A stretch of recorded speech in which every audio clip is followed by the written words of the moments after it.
पुढील समीकरण सोडवा आणि x ची किंमत काढा. x ची किंमत काय होते ते बघूया. x वजा 5 भागिले 5 अधिक x अधिक 2 भागिले 2 बरोबर 0. हे आपलं समीकरण आहे. या दोनचा लसावी काढायचा. कशाचा काढायचा? काय काढायचा? लसावी.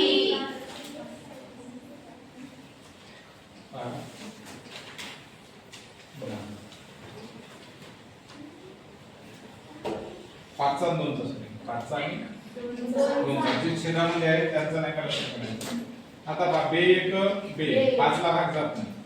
पुन्हा 5 एक 5. आता या दोनचा गुणाकार करायचा. 5 दोन्ही 10 आणि हाच आपला नाही का एलसीएम.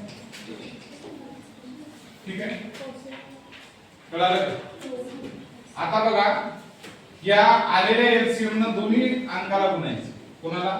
याला पण 10 न गुणायचं आणि याला पण 10 न गुणायचं आणि याला पण 10 न गुणायचं.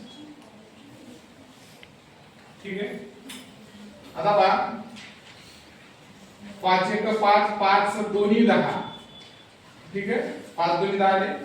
पुन्हा इकडे बघा बे एक बे बे 5 10.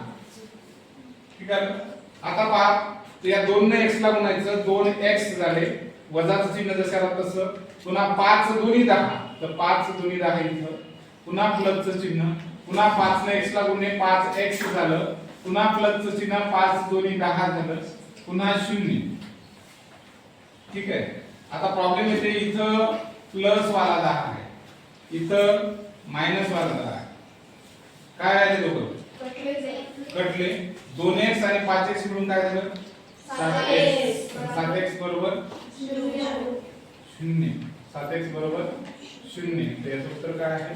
7x बरोबर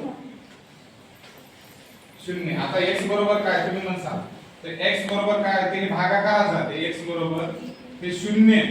या 0 ला 7 न भागणे खालून 7 न भागणे आणि मग आखरी 7 न भागितल्यावर काय येते? 0 चे द्यायचं उत्तर म्हणजे x बरोबर 0 आलं. तर अशा पद्धतीने x बरोबर 0 असं त्याचं उत्तर आहे. कारण तुम्ही या इथं 7x म्हणले या 7 ने या 0 ला भागायचं आणि आखरी काय उत्तर यायला लागलं तुमचं? 0. लक्षात आलं? हो सर.